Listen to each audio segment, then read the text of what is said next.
कविता की शादी हुए 2 साल हो गए थे। उसका पति अमित बहुत ही अच्छा आदमी था। कविता का उसकी माँ के सिवाय इस दुनिया में कोई नहीं था, इसलिए उसकी माँ भी शादी के बाद उनके साथ ही रहती थी। अमित को इसमें कोई ऐतराज नहीं था।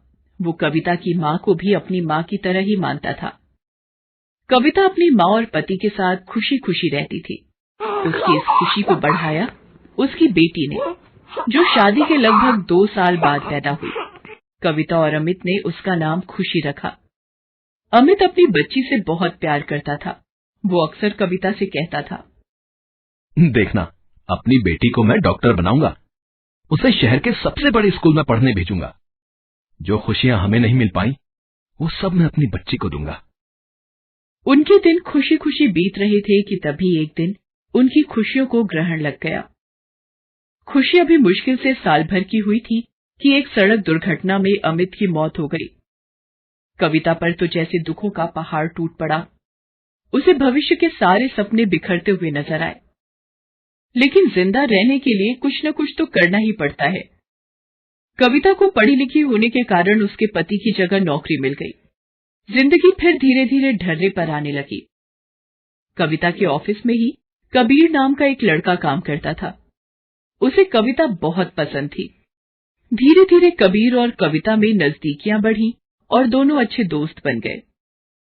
एक दिन कविता को ऑफिस से निकलने में देर हो गई। ऑफिस के सारे लोग चले गए थे। कविता के निकलते निकलते अंधेरा हो चला था। उसे बहुत घबराहट हो रही थी। वो ऑफिस से बाहर निकली तो देखा कि कबीर अभी तक बाहर खड़ा था। अरे, तुम अभी तक घर नहीं गए? अंधेरा गिर चुका है। तुम्हें इस तरह अकेला छोड़कर मैं कैसे जा सकता हूँ? तुम मेरे लिए इतनी देर से खड़े हो? और नहीं तो क्या, तुम्हें ऐसे अकेला छोड़कर मैं कैसे जा सकता हूँ?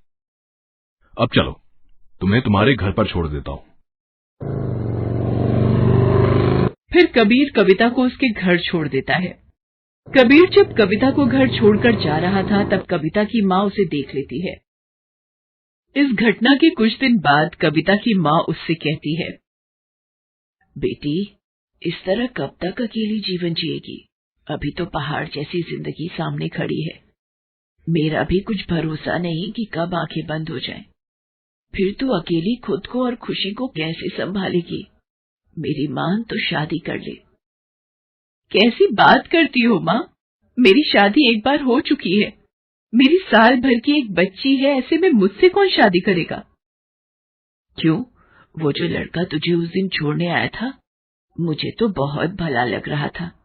तू बात करना उससे, तुझे भी सहारा मिल जाएगा और खुशी के सर पर भी बाप का साया आ जाएगा। तुम पागल हो गई हो माँ, कुछ भी बोले जा रही हो। इतना कहकर कविता खींचते हुए ऑफिस चली गई। क्या बात है, आज बहुत परेशान लग रही हो? कोई बात हुई हो तो बताओ, छुपाओ मत मुझसे। आज मेरी माँ को पता नहीं क्या सोच रही है। बोल रही थी कि शादी कर लो। उस दिन तुम मुझे घर क्या छोड़ने आए, लगता है मेरी माँ को तुम भाग गए हो। कह रही थी तुमसे शादी की बात करूं। तो इसमें बुरा ही क्या है? अगर तुम्हें कोई ऐतराज नहीं है तो मैं तुमसे शादी करने को तैयार हूं। तुम्हें शायद मेरे बारे में कुछ पता नहीं है, इसलिए ऐसा बोल रहे हो। मुझे तुम्हारे बारे में सब पता है। अभी कुछ समय पहले ही तुम्हारे पति का देहांत हुआ है। तुम्हारी साल भर की एक बच्ची है। तुम अपनी माँ के साथ रहती हो। मैं कल तुम्हें बिना बताए घर गया था, वहीं से सब कुछ पता चला है। मैं तुम्हें, तुम्हारी बेटी खुशी और तुम्हारी माँ सबको अपनाने को तैयार हूं। बस तुम मुझे अपना लो। कविता पहले तो थोड़ी असमंजस की स्थिति में रही, मगर फिर उसने इस रिश्ते के लिए हामी भर दी। समय पर दोनों ने शादी कर ली। कविता को सहारा मिल गया और खुशी को पिता का प्यार। इस शादी से कविता और उसकी माँ बहुत खुश थी। कबीर के पिता और उसके बाकी घर वाले भी बहुत खुश थे, मगर कबीर की माँ को ये रिश्ता ज्यादा पसंद नहीं आया। एक दिन कबीर घर आया और अपने घर वालों से बोला, मम्मी, पापा, मैं सोच रहा था कि अब से मैं कविता के साथ ही उनके घर पर रहूं। उनके घर में कोई मर्द नहीं है। उसकी माँ भी अक्सर बीमार रहती है।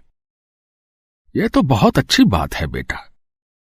तुम्हारे वहां रहने से उनको सहारा मिलेगा। लेकिन कबीर की मां तुनक कर बोली, हाँ ये बहुत ही अच्छा है। लड़की तक तो ठीक थी, मगर फिर उसकी माँ और उसकी बेटी और अब मेरे बेटे को घर जमाई बनाना चाहती हैं वो सब। नहीं, तू कहीं नहीं जाएगा। अपनी बीवी से बोल, यहाँ लड़कियां शादी के बाद ससुराल आती हैं, लड़के ससुराल नहीं जाते। तुझे भी पूरी दुनिया में एक यही विधवाई मिली थी शादी करने को। इतनी सी उम्र में ही इतनी सारी जिम्मेदारियां तुझ पर लाद दी हैं इसने। बेटी तो बेटी, अब इसकी माँ का भी ध्यान तुझे ही रखना होगा। लेकिन कबीर माँ की बात ना मानकर कविता के साथ रहने उसके घर आ जाता है। लेकिन इसके साथ ही वो अक्सर अपने घर भी जाया करता था। वहां उसकी माँ उसे खूब उल्टा सीधा पाठ पढ़ाती थी और उसके मन में कविता और उसकी बच्ची के खिलाफ जहर घोलती थी। शुरू में तो कबीर खुशी को बहुत प्यार करता था, मगर बाद में अपनी माँ के बहकावे में आकर उसे भी खुशी से चिढ़ होने लगी। वो अक्सर सोचता था, कहां इस जंजाल में आ फंसा। मजे करने की उम्र में एक बच्ची का बाप बन बैठा हूं। समय बीतता गया। खुशी भी धीरे धीरे बड़ी होने लगी। उसे देखकर कबीर की कोफ्त बढ़ती ही जा रही थी। वो अक्सर उस पर झल्लाता रहता था, कई बार तो उस पर हाथ भी उठा देता था। खुशी अब 10 साल की हो गई थी और 5वीं क्लास में पढ़ती थी। कबीर उससे सीधे मुंह बात तक नहीं करता था। एक दिन खुशी स्कूल से घर आई और अपनी ड्राइंग कॉपी मम्मी को दिखाते हुए बोली, देखो मम्मी, मुझे ड्राइंग में वेरी गुड मिला है। वाह, ये तो बहुत अच्छी ड्राइंग बनाई है आपने। जाओ अब अपने पापा को भी दिखा दो। उत्सुकता में खुशी अपने आप को रोक नहीं पाई और अपनी कॉपी कबीर को दिखाने ले गई। कबीर उस समय ऑफिस का काम कर रहा था। पापा देखो, मुझे ड्राइंग में वेरी गुड मिला है। भाग यहां से, दिखता नहीं मैं काम कर रहा हूं। निकल जा यहां से, नहीं तो उल्टे हाथ का एक ऐसा छापड़ मारूंगा कि सारी पत्ती सी बाहर आ जाएगी। बड़ी आई ड्राइंग दिखाने वाली। खुशी वहां से रोती हुई आई और अपनी माँ के गोद में सिर रखकर बोली, माँ, पापा बहुत गंदे हैं, मैं अब उनसे कभी बात नहीं करूंगी। नहीं बेटा, ऐसा नहीं बोलते, वो बड़े हैं ना। ये बात तो उस दिन आई गई हो गई। एक दिन जब खुशी स्कूल से घर आई तो उसकी मम्मी और नानी दोनों ही घर पर नहीं थे। वो दोनों बाजार गए हुए थे और कबीर घर पर अकेला था। खुशी ने डरते हुए कबीर से पूछा, पापा, मम्मी और नानी कहाँ गई हैं? मुझे क्या पता, चल जा यहां से, मुझे काम करने दे। खुशी वहां से किचन में गई। वहां खाने को कुछ नहीं था। वो फिर डरते डरते कबीर के पास आई और उससे कुछ खाने को मांगा। मैंने क्या तेरा ठेका ले रखा है? चुपचाप निकल जा यहां से, नहीं तो मुझसे बुरा कोई नहीं होगा। खुशी सहम कर वापस आ गई और कमरे में बैठ गई। अभी कुछ ही देर हुए थे कि उसे कबीर की चीखने की आवाज आई। वो भागकर उसके कमरे में गई तो देखा कि कबीर जमीन पर गिरा हुआ है और बुरी तरह छटपटा रहा है। थोड़ी देर छटपटाने के बाद वो बेहोश हो गया। खुशी डर गई, मगर उसने हिम्मत नहीं हारी। उसने कबीर के जूते उतारे और उसे बड़ी मुश्किल से बिस्तर पर लिटा दिया। फिर उसने डॉक्टर को फोन किया। डॉक्टर आया और कबीर का चेकअप कर उसे इंजेक्शन लगाया, जिससे कबीर को होश आ गया। आपको अटैक आया था। वो तो भला हो आपकी बेटी ने सही समय पर फोन कर दिया, नहीं तो कुछ भी हो सकता था। कबीर ने जब डॉक्टर की बातें सुनी तो उसका सिर शर्म से झुक गया। जिस बेटी को वो हमेशा बुरा भला कहता था, आज उसकी वजह से उसकी जान बच पाई थी। डॉक्टर के जाने के बाद कबीर खुशी से बोला, मुझे माफ कर देना मेरी बच्ची, मैं एक अच्छा बाप नहीं बन पाया, लेकिन मैं तुझसे वादा करता हूं कि आज के बाद तुझ पर कोई आंच नहीं आने दूंगा। उस दिन से कबीर का व्यवहार खुशी के प्रति पूरी तरह बदल गया। कोई अपनी सगी बेटी को भी इतना प्यार ना करता होगा जितना कि कबीर खुशी से करने लगा। कविता और खुशी की जिंदगी भी खुशियों से भर गई। Thanks for watching.